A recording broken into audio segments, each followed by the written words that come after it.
tujuan pembelajaran materi bab 2.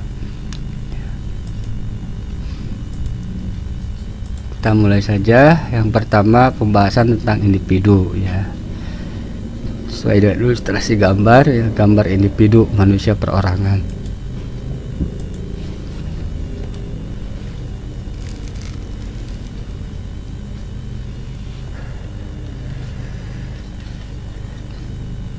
Kata individu berasal dari bahasa Latin yaitu individuum, yang berarti tidak terbagi lagi ya, ini salah ketik, atau kesatuan terkecil. Jadi individu itu kesatuan terkecil dalam masyarakat yang tidak bisa dibagi-bagi lagi, itu namanya individu. Jika didefinisikan, individu berarti orang, seseorang atau perorangan. Antara individu satu dan individu lainnya memiliki perbedaan ya.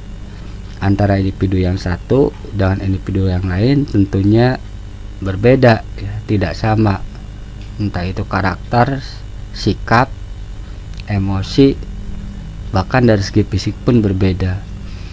Perbedaan tersebut berupa watak dan karakteristik yang dimiliki setiap individu yang diperoleh sejak individu tersebut dilahirkan ya. Jadi setiap orang dilahirkan dengan segenap keunikannya masing-masing, artinya tidak sama satu sama lain.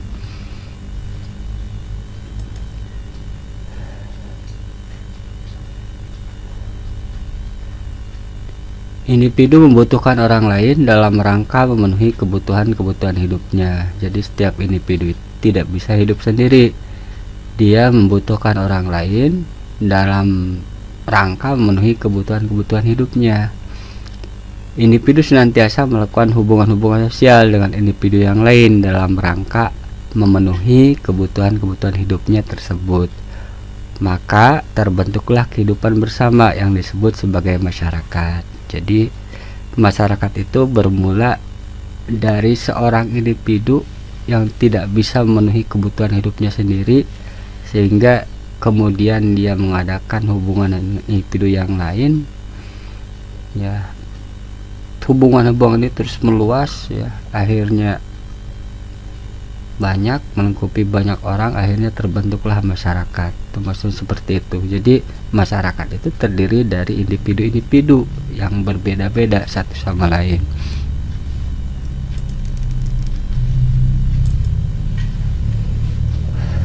Tadi individu, sekarang kelompok ya. Nah, ini dari ilustrasi gambar ini tentunya kalian bisa memahami ya bahwa kelompok itu definisinya kumpulan dari individu-individu gitu ya. Bisa kalian lihat, kalian amati, tidak ada satupun individu yang sama. Setiap orang atau setiap individu memiliki keunikannya masing-masing, tidak sama satu dengan yang lainnya ya, seperti itu. Tapi karena individu tersebut tidak bisa hidup sendiri, akhirnya dia berkelompok dalam rangka memenuhi kebutuhan hidupnya kelompok.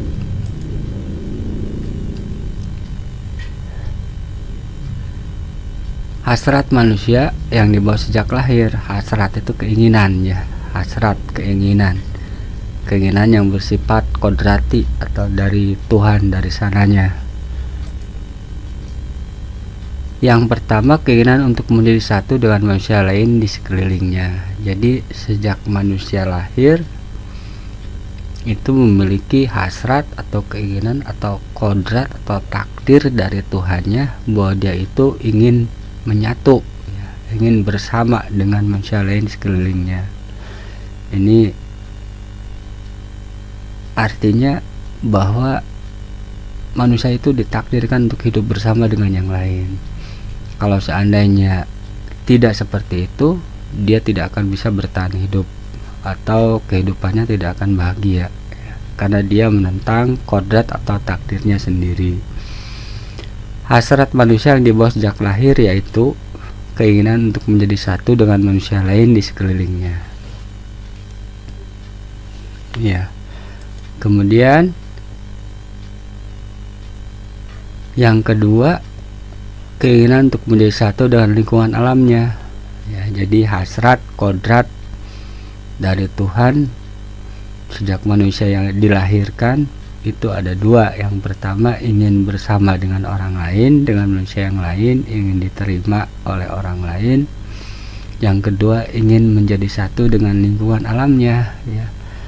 Kenapa seperti itu? Tentunya karena manusia dibuat dari tanah, maka tentunya dia ingin bersama-sama dengan tanah gitu, dengan lingkungan alamnya. Tidak bisa dilepaskan dari tempat di asalnya, seperti itu. Itu maksud keinginan untuk menjadi satu dan lingkungan alamnya. Manusia tidak bisa dipisahkan dari lingkungan alamnya, ya, seperti itu. Terutama barangkali ketika dia harus memenuhi kebutuhan-kebutuhan hidupnya gitu ya. Sandang, pangan, papan. Ya, yang ketiga bersistem dan berproses. Maksudnya sistem itu yaitu keseluruhan, ya. Bersistem itu artinya saling ketergantungan satu sama lain. Itu namanya bersistem. Jadi antara satu individu dengan individu yang lain itu karena masing-masing individu memiliki kekurangan gitu ya, bisa diisi dengan individu yang lain. Makanya terbentuklah yang namanya saling ketergantungan satu sama lain, ya. Dan berproses, maksudnya kehidupan individu itu bukan hal yang statis tapi terus berkembang, ya. Berkembang ke arah tentunya yang lebih baik, ya. Artinya ya individu sendiri dinamis, tidak statis. Ya, contoh yang paling sederhana adalah perkembangan fisik kita. Dari mulai kita kecil sampai kemudian kita dewasa, kemudian menjadi tua, ya. Itu ya. Seperti itu.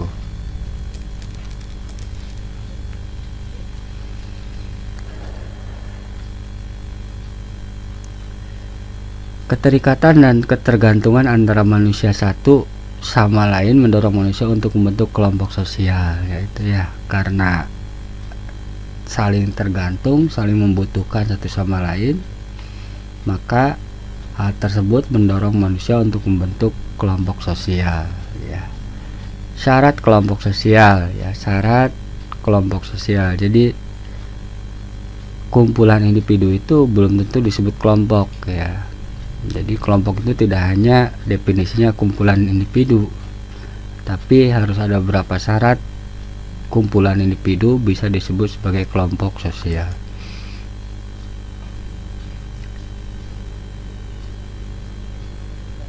Nah, yang pertama syarat dari kelompok sosial adalah memiliki kesadaran sebagai bagian dari kelompok yang bersangkutan. Individu itu sendiri sadar bahwa dia bagian dari kelompok yang bersangkutan. Nah, jadi individu bisa mengidentifikasi bahwa dirinya itu bagian dari kelompok yang dia masuki. Contohnya ketika kalian di luar ditanya sekolah di mana, ya, otomatis kalian akan menjawab SMA 1 Cibeber misalnya. Jadi secara otomatis kalian sadar bahwa kalian itu bagian dari siswa SMA Negeri 1 Cibeber. Atau misalnya anak siapa, ya, anak Bapak Anu gitu ya. Keluarga siapa? Keluarga Bapak Anu. Ya, otomatis individu itu ketika ditanya dia sadar bahwa dia bagian dari kelompok tertentu gitu, misalnya, ya. Itu syarat dari kelompok sosial. Individu itu sendiri sadar bahwa dirinya bagian dari kelompok tersebut.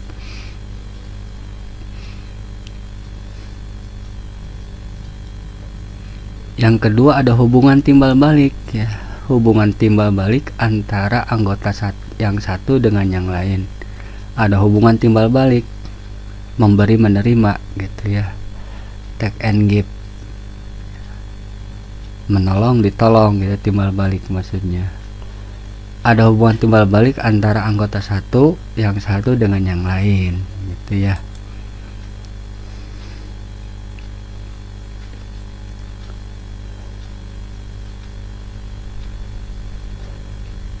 Nah, yang ketiga ada faktor pengikat yang mengikat ya.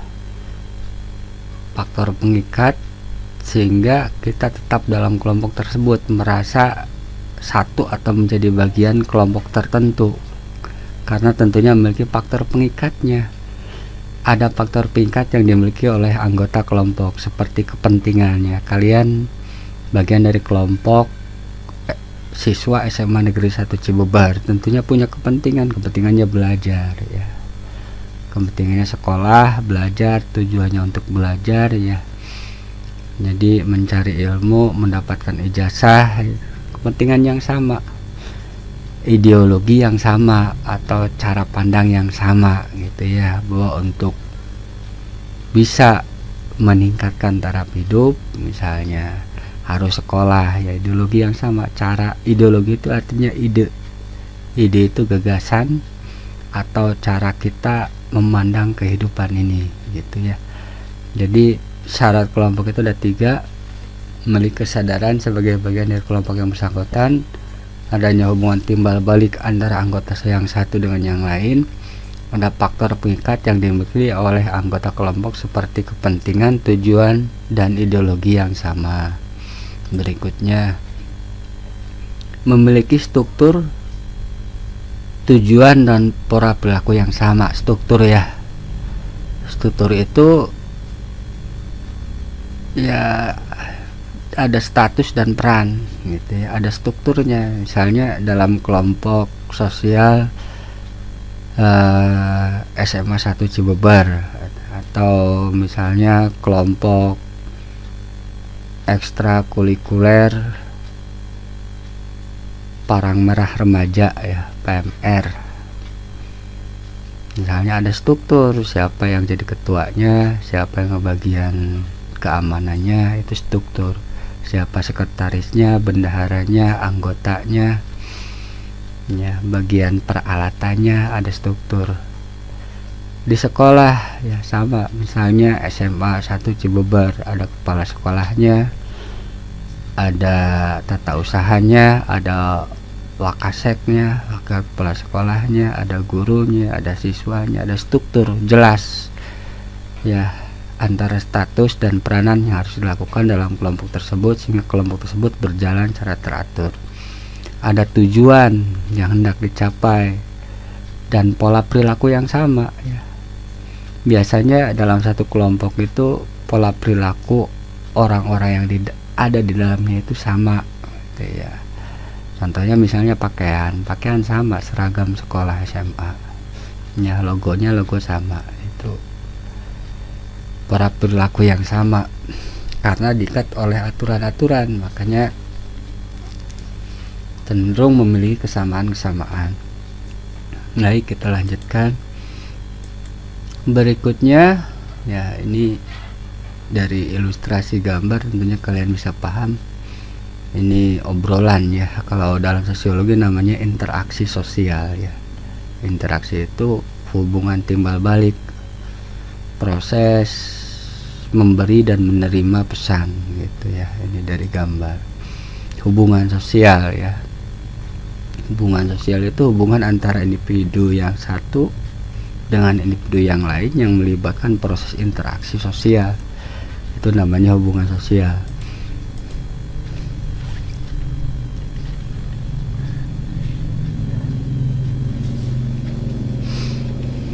Hubungan sosial adalah hubungan yang dilakukan oleh 2 orang atau lebih gitu ya, nggak bisa yang namanya hubungan sosial 1 orang, itu bukan hubungan sosial.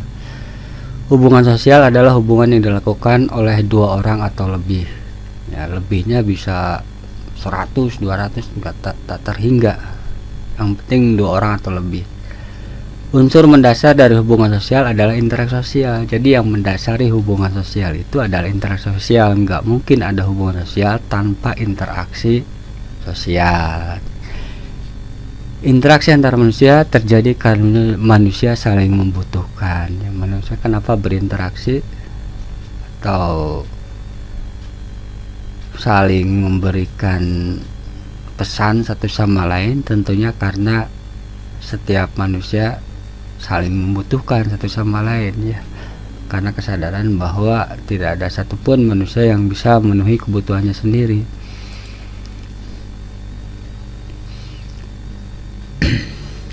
Interaksi sosial adalah hubungan timbal balik berupa aksi saling mempengaruhi antar individu dan kelompok, dan antar kelompok.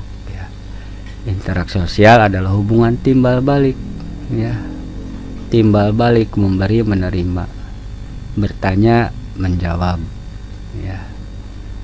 Itu timbal balik berupa aksi saling mempengaruhi antar individu. Ya. Jadi saling mempengaruhi antara individu yang satu dengan individu yang lain, antar individu dan kelompok, satu individu dengan kelompok, banyak orang, banyak individu, atau antar kelompok yang satu dengan kelompok yang lain.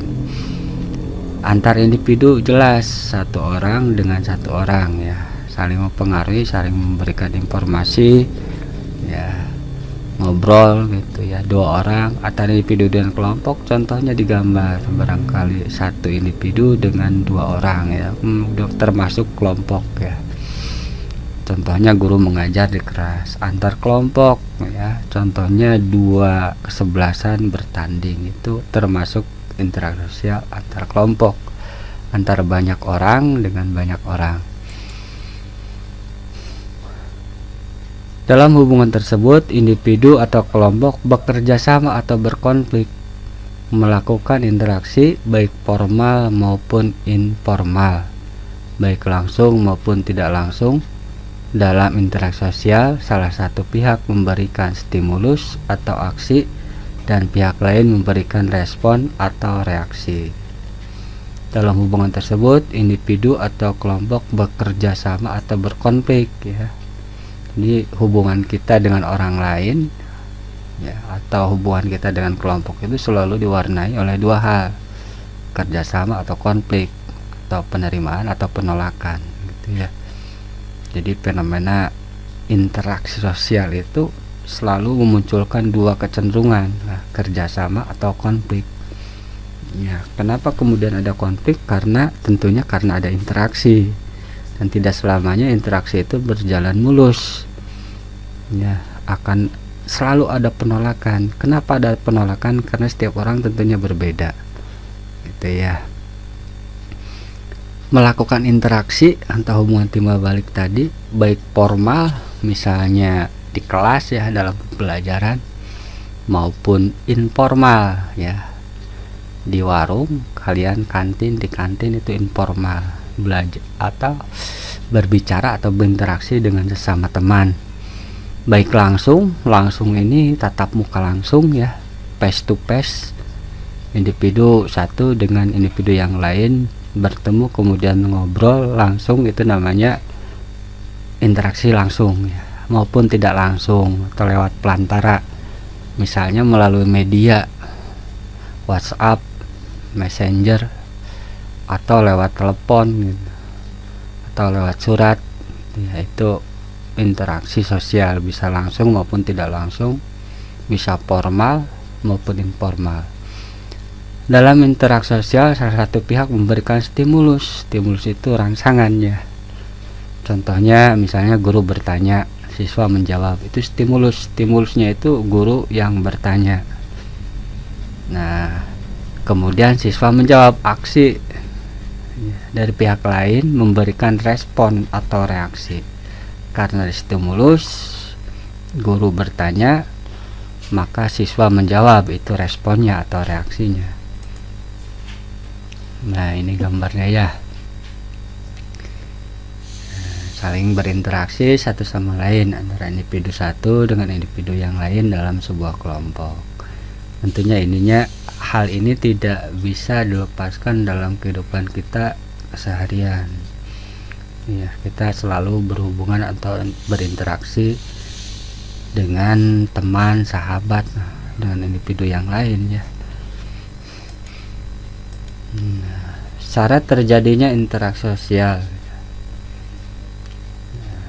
Interaksi sosial sesuatu atau fenomena sosial bisa disebut sebagai interaksi sosial seandainya memenuhi beberapa syarat. Ya, diantaranya ada kontak sosial. Ya, kontak, misalnya kenalan, ya, ketemu, kenal, itu kontak. Kontak itu misalnya stop kontak, ya, menyentuh, artinya menyentuh. Ya, kita nggak mungkin berinteraksi dengan orang yang ketemu saja enggak, atau kenalan saja enggak, kenal aja enggak, gitu ya. Dia harus ada kontak, kenal, ya, bertemu, ya, baru bisa kita berinteraksi. Jadi syarat interaksi itu yang pertama ada kontak. Ya, jadi kita nggak mungkin berinteraksi dengan orang, misalnya orang Afrika, ya, yang kita nggak kenal aja enggak, kecuali suatu saat orang Afrika tersebut ngirim WhatsApp nyasar ke kita, kemudian kita tanggapi, baru terjadi kontak. Kata kontak diturunkan dari bahasa Latin cum, yang berarti bersama-sama, dan tangere yang berarti menyentuh. Kontak sosial memiliki sifat-sifat sebagai berikut. Ya. Di kontak sosial berasal dari bahasa Latin cum yang berarti bersama-sama, dan tangere yang berarti menyentuh. Kontak sosial memiliki sifat-sifat sebagai berikut. Yang pertama, kontak sosial dapat bersifat positif atau negatif. Seandainya kontak tersebut memunculkan penerimaan atau kerjasama, maka sifatnya positif. Ada juga bersifat negatif, seandainya memunculkan konflik sosial atau pertentangan.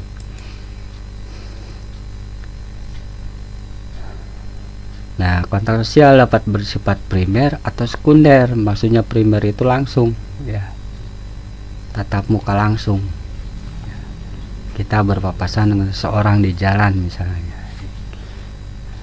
satu sama lain saling tertarik, maka itu disebut sebagai kontak primer, langsung, bertatap muka langsung. Atau kontak sekunder, misalnya kenalan lewat WhatsApp atau Facebook atau Messenger, atau lewat telepon, itu sekunder, tidak langsung artinya, ya.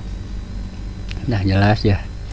Berikutnya komunikasi. Jadi syarat terjadinya interaksi ada dua. Yang pertama harus ada kontak sosial, ya, kenal terlebih dahulu, mengenal, bertemu. Kemudian yang kedua syaratnya ada komunikasi, ya. Kontak saja tanpa komunikasi tidak terjadi interaksi, dan komunikasi nggak mungkin terjadi tanpa kontak sosial, ya.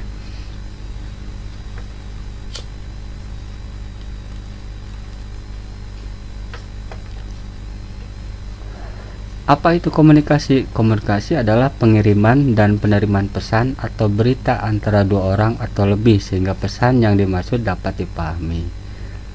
Jadi komunikasi itu memiliki arti mengirim pesan atau berita. Misalnya kita ngobrol, ya, tentunya ada pesan yang kita berikan pada orang lain antara dua orang atau lebih, sehingga pesan yang dimaksud dapat dipahami. Jadi hakikat dari komunikasi itu dapat dipahami.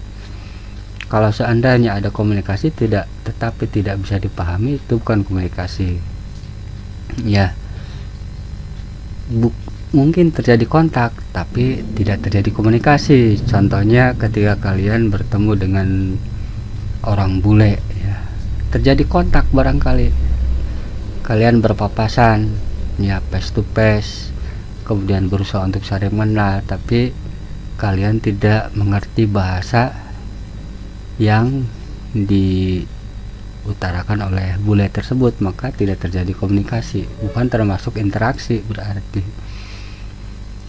5 unsur pokok dalam komunikasi, diantaranya komunikator, orang yang memberikan pesan, ya, pihak yang memberikan pesan, ya.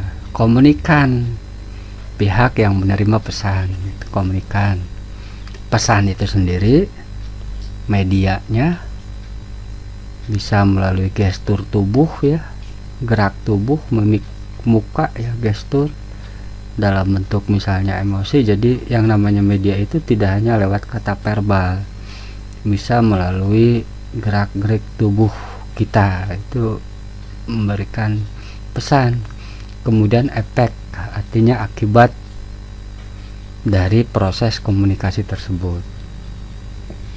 Jadi interaksi sosial itu syaratnya ada dua, ada kontak sosial dan ada komunikasi. Kontak saja tanpa komunikasi tidak disebut sebagai interaksi, dan komunikasi tidak mungkin terjadi tanpa kontak sosial. Ya, kita lanjutkan. Berikutnya, faktor pendorong terjadinya interaksi sosial. Jadi yang mendorong seseorang berinteraksi dengan orang lain gitu ya. Apa yang mendorong individu yang satu mau berhubungan atau mau berinteraksi dengan individu yang lain, maksudnya seperti itu. Faktor pendorong interaksi sosial. Yang pertama, imitasi. Jadi imitasi itu artinya meniru. Ya, imitasi itu artinya meniru atau tiruan ya, imitasi. Jadi salah satu faktor yang mendorong seorang berinteraksi dengan orang lain itu karena keinginan untuk meniru ya. Meniru, tentunya yang ditiru orang yang menjadi idolanya ya, menjadi idolanya atau yang dia kagumi ya. Yang pertama, imitasi.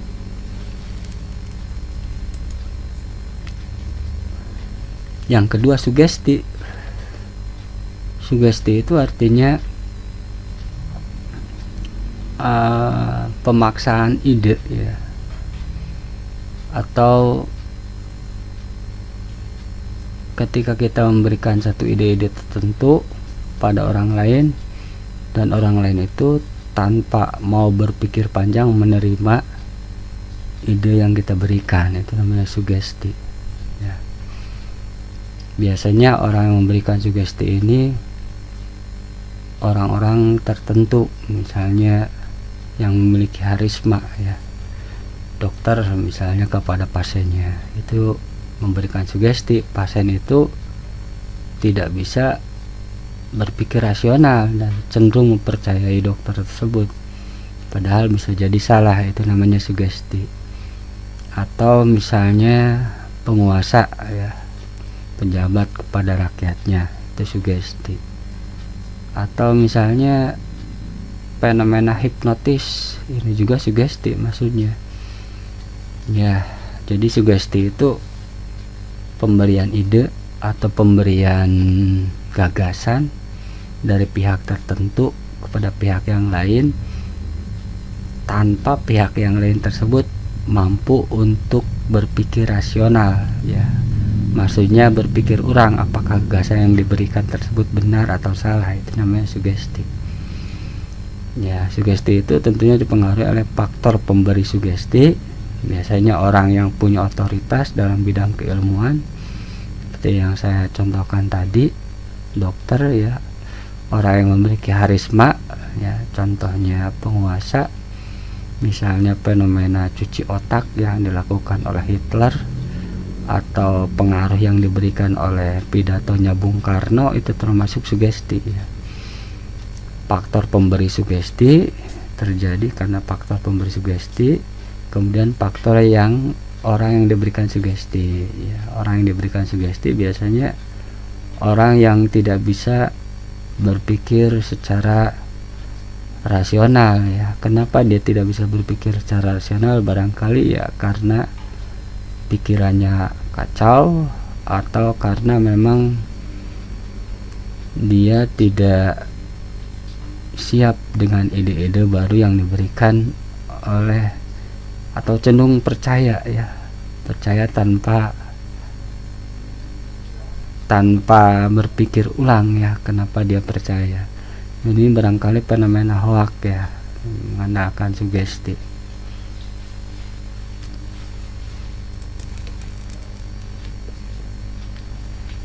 Yang berikutnya, identifikasi ya. Identifikasi itu identik, jadi keinginan dalam diri seseorang untuk menjadi sama dengan idolanya.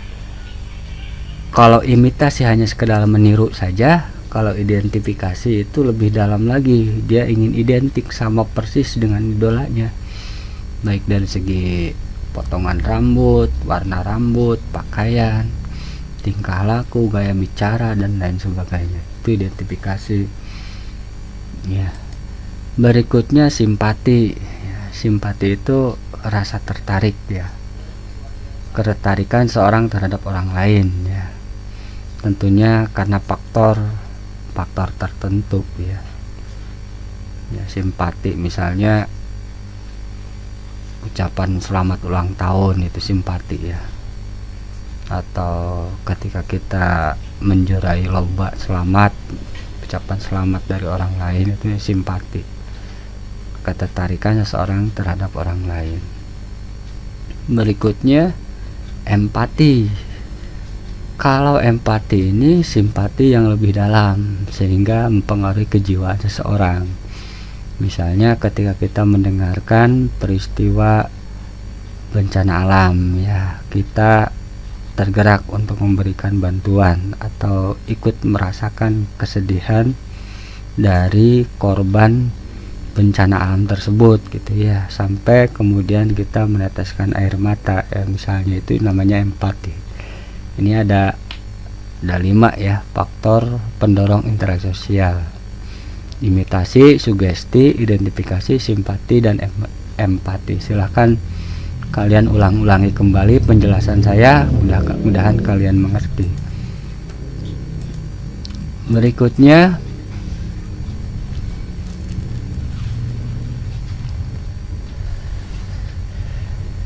sumber informasi yang mendasari interaksi seseorang dengan orang lain. Tentunya ketika kita berinteraksi terutama dengan orang yang baru, ya, kita memerlukan informasi-informasi, ya, tentang orang tersebut, ya, supaya kita mau berinteraksi dengannya.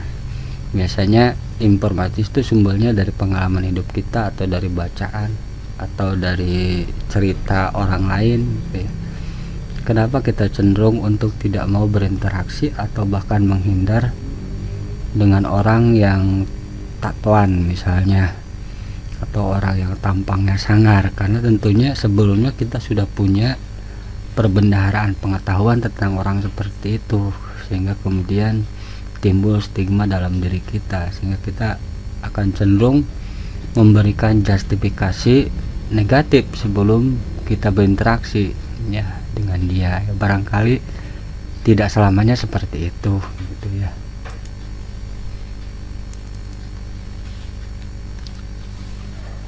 Yang pertama, warna kulit, ya.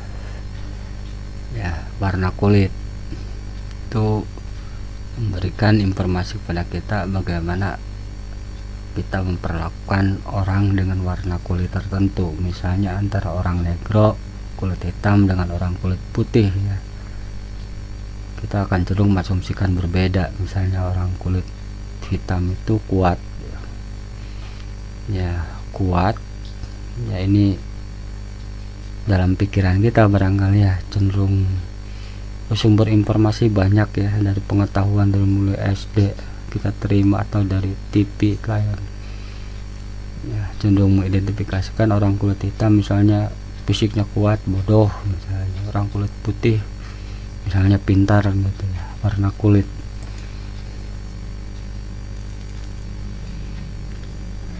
Berikutnya usia, ya, tentunya dari segi usia ketika kita berinteraksi dengan orang lain, kita akan cenderung memperlakukan orang lain dengan berbeda. Bagaimana kita berinteraksi dengan orang yang lebih tua, orang yang sebaya, atau yang lebih di bawah kita, ya, umurnya. Jenis kelamin, ya, ini juga sama. Ketika kita berinteraksi dengan sesama jenis, laki-laki dengan laki-laki, tentunya akan berbeda ketika kita berinteraksi dengan antara laki-laki dan perempuan, jenis kelamin. Penampilan fisik, ya, penampilan fisik ini akan menentukan juga Ya, ketika kita berinteraksi, misalnya kita berinteraksi dengan orang yang penampilannya klimis, ya, akan cenderung memberikan barangkali agak sedikit menghormati daripada orang yang penampilannya misalnya kucel kumel, penampilan fisik.